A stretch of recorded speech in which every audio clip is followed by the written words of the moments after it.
Buongiorno, ben ritrovati a un nuovo appuntamento con l'informazione di Telefriuli. In Friuli Venezia Giulia sono 220.000 persone che non hanno prenotato la terza dose, numeri che preoccupano se sommati a quelli dei cittadini che non sono vaccinati. La situazione si ripercuote sull'attività degli ospedali, dove pesa anche la carenza di personale tra Novax e vaccinati e che lavora è allo stremo.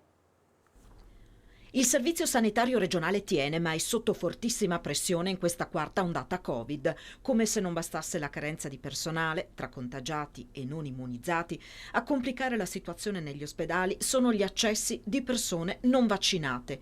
Ora preoccupa anche l'elevata percentuale di cittadini che non ha effettuato il richiamo. In Friuli Venezia Giulia, su 1.198.000 abitanti, siamo arrivati a circa 940.000 vaccinati. Sono 470.000 coloro che si sono visti già somministrare la terza dose, quasi 220.000 quelli che hanno fatto la prima e la seconda, ma non hanno ancora prenotato la terza.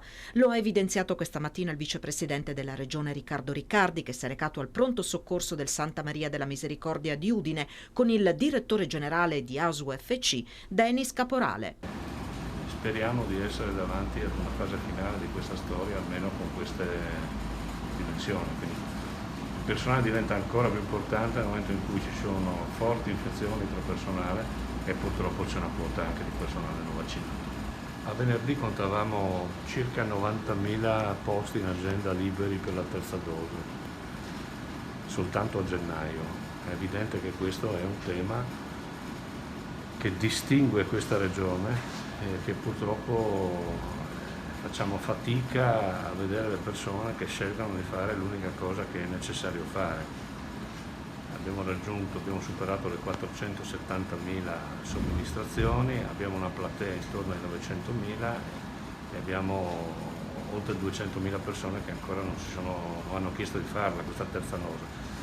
Diventa determinante tra il mese di gennaio e il mese di febbraio chiudere questa cosa, perché chiudere questa cosa significherebbe ridurre sicuramente l'infezione, ma ridurre l'eventuale reinfezione a quella che è la domanda ospedaliera, perché questo è il nodo vero nel quale noi dobbiamo fare maggiore attenzione, perché dietro la domanda ospedaliera c'è tutta l'altra sanità alla quale dobbiamo dare una risposta. In questo momento, a causa delle riduzioni necessarie per la limitata disponibilità del personale, soffre. E quindi ci sarà un lavoro molto importante perché la malattia poi non è che aspetta. No? Noi abbiamo garantito l'attività d'urgenza, l'attività oncologica, traumatologica, anche nelle misure che abbiamo varato nella riduzione della manovra ospedaliera, però è evidente che ci sono tante altre cose da fare che oggi stanno attendendo e questo purtroppo è l'irresponsabilità di coloro che non si vaccinano, questo, perché la vaccinazione abbiamo visto tutti come sia una vera barriera. Il pronto soccorso di Udine è sotto pressione da ormai un mese e mezzo. Gli accessi quotidiani vanno da 160 a 200, ogni giorno entrano tra i 15 e i 20 pazienti Covid, altrettanti sono in osservazione in attesa di trovare un posto a reparto. Il personale è contato e stremato. Solidarietà e gratitudine è stata espressa oggi dal direttore di ASUFC Denis Caporale, che ha visitato la struttura. Noi vediamo quotidianamente fra i 160 e i 200 pazienti divisi fra pronto soccorso Covid e non Covid. Nel pronto soccorso Covid ogni giorno noi visitiamo dai 15 ai 20 pazienti, ma abbiamo anche il gruppo dei pazienti, sempre fra 15 e 20 pazienti che rimangono stabili nell'attesa di poter avere un posto letto. Di questi pazienti, i pazienti non vaccinati sono quelli che poi più facilmente evolvono in maniera grave e che vanno incontro a un ricovero nei reparti intensivi e semi-intensivi, andando a riempire le terapie intensive. Abbiamo poi un numero di vaccinati che hanno patologie normali e sappiamo che questa variante Omicron comunque si diffonde diffusamente ma non dà malattia Covid, però questi pazienti, essendo positivi, hanno bisogno di essere isolati. Quindi noi stiamo lavorando in maniera importante su questi gruppi di pazienti, dividendo le nostre forze fra i due pronto soccorsi. E i periodi estivi ci hanno permesso di lavorare bene in pronto soccorso generale. Con metà dicembre abbiamo cominciato a riaprire il pronto soccorso Covid, quindi è un mese e mezzo adesso che siamo di nuovo sotto pressione con il personale che abbiamo, quindi con fatica, con rientri degli infermieri, con medici che appunto si spendono, OSS, che si spendono veramente al 100% per garantire le cure necessarie ad ogni paziente. Sì, il PS in questi giorni, in quest'ultimo periodo, è preso d'assalto, nel senso che ha numeri importanti, sta gestendo numeri importantissimi, il personale è allo stremo, quindi la direzione in questo momento, io come direttore generale sono sentito di venire a portare i saluti e a ringraziare tutto il personale del PS. In realtà questa va estesa anche naturalmente a tutto quanto il personale sanitario, anche al di fuori del PS, ma simbolicamente il PS è il primo punto dove naturalmente le persone con Covid e senza Covid naturalmente accedono ai presidi ospedalieri. Naturalmente se il numero dei vaccinati aumentasse, il numero di accessi per Covid in PS sarebbe sicuramente ridotto. Siamo alla cronaca. Un ragazzo di 16 anni, Federico Codarini, è morto nel tardo pomeriggio di ieri per le conseguenze di una caduta con la moto avvenuta a Morsano di Strada nel comune di Castions di Strada. Il giovane si trovava per provare le moto in compagnia di uno o più coetanei. Dopo la caduta le sue condizioni sono subito apparse gravissime, allertati i soccorsi, arrivati anche l'elicottero. Con l'elicottero il giovane è stato trasportato all'ospedale di Palmanova ma non ce l'ha fatta. Comunità sgomenta, il sindaco Ivan Petrucco ha proclamato lutto cittadino esprimendo la piena vicinanza alla famiglia in questo gravissimo momento che ha colpito la popolazione di Castions di Strada.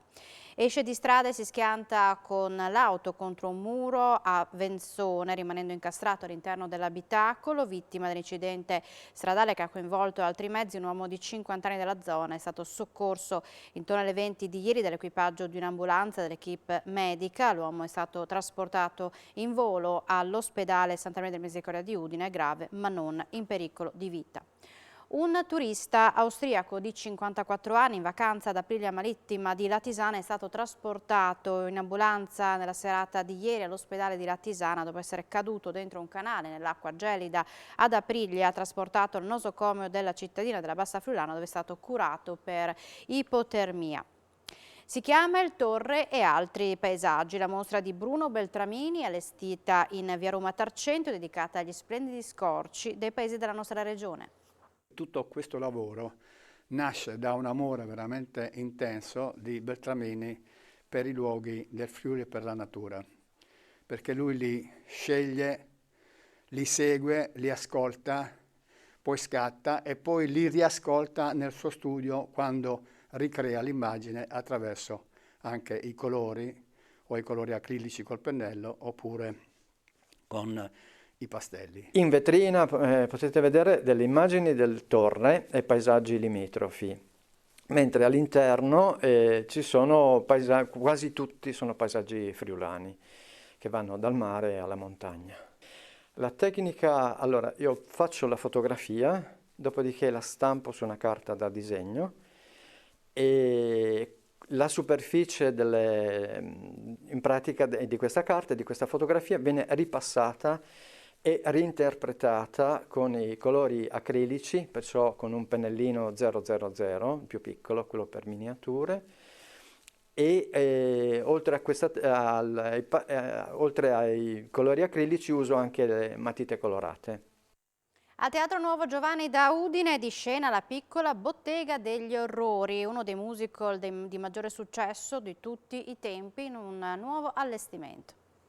Al Teatro Nuovo Giovanni da Udine è in corso una 3 giorni in prima regionale di La piccola bottega degli errori, classico musical che non smette di raccogliere consensi, nato nel 1982 dalla creatività dei premi Oscar, Golden Globe e Grammy Awards, dopo l'uscita nel 1960 di un omonimo film diretto da Roger Corman. Dall'esordio a New York nel 1982 e dopo anni di rappresentazioni teatrali e 2 film usciti nelle sale, il suo successo è andato in crescendo, tanto che oggi si contano 15 versioni in diverse lingue della piccola bottega degli errori, con la prima produzione italiana datata al 1988 con Giampiero Ingrassia nel ruolo del malcapitato Seymour. Anche in questa nuova edizione, riadattata e diretta da Pietro Di Blasio, su produzione di Alessandro Longobardi per Viola Produzioni, in coproduzione con Noti, Officina del Teatro Italiano e Bottega Teatro Marche, Giampiero Ingrassia torna ad interpretare il ruolo ruolo di domestico, con in scena Fabio Canino, già noto attore di prosa all'esordio nel musical, nei panni del proprietario del negozio di fiori, il signor Mashnik. Belina Martin nel ruolo di Audrey, già interprete dell'applaudito Sister Act. Completano il cast Lorenzo Di Pietro, in arte Velma K, cantante drag internazionale la pianta Audrey Till, Emiliano Geppetti, il dentista Oren, 3 coriste sempre in scena ed un ensemble di 4 performer.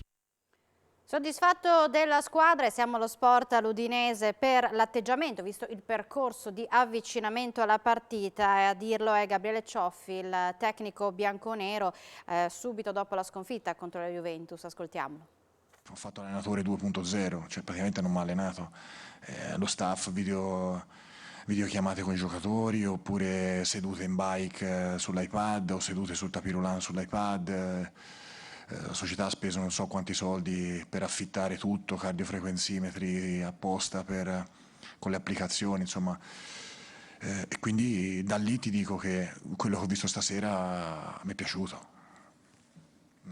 Quello che non mi è piaciuto di stasera è la ruggine che abbiamo avuto, la passività, il reagire più che agire del primi quarto d'ora, 20 minuti. Ma cosa vuoi gli dica? Quindi ho visto l'Udinese dal 20° del primo tempo in poi, 25°, una squadra coraggiosa che va, che se la lotta alla pari. Poi ci sono i livelli, e ad oggi i livelli dicono che la Juve vince 2-0. Ma se noi ci alleniamo e lavoriamo come abbiamo fatto fino ad oggi, con grande rispetto, ma non ho paura di nessuno. Siamo al calcio a 5, Serie B, sconfitta per l'Udine City, che ieri ha ospitato il Cornedo. È finita 5-2 per gli ospiti. Tita Pittini si chiude il girone di andata con un 2-5 in casa contro il Cornedo, che lascia l'amaro in bocca anche per il tipo di partita che avete fatto. Ma lascia l'amaro in bocca sicuramente, ho visto lo score, abbiamo 18 palle gol sprecate, però alla fine secondo me abbiamo meritato di perdere, perché io la vivo così. La squadra loro l'ho vista più fresca, più frizzante, più desiderosa di portare a casa il risultato, e noi ci siamo un po' seduti sulle gambe. Credo che sia una sconfitta salutare, chiudiamo comunque il girone d'andata al secondo posto, che è una bella cosa, e quindi niente, guardiamo avanti con serenità. È già un miracolo dove siamo, continueremo a star lassù fino alla fine. Sicuramente la squadra ha furore, ha voglia di stare in campo. Certamente, sai, quando prendi gol così stupidi e la percentuale è loro 8 palle gol, 5 gol, noi invece 2 golletti e ne abbiamo avute 18, i numeri sono presto spiegati. Però, come dice il saggio, chi perde spiega e chi vince esulta. Bravi loro che hanno vinto. Siamo in chiusura, l'informazione ritornerà in diretta alle 19. Grazie per l'attenzione e buon pomeriggio.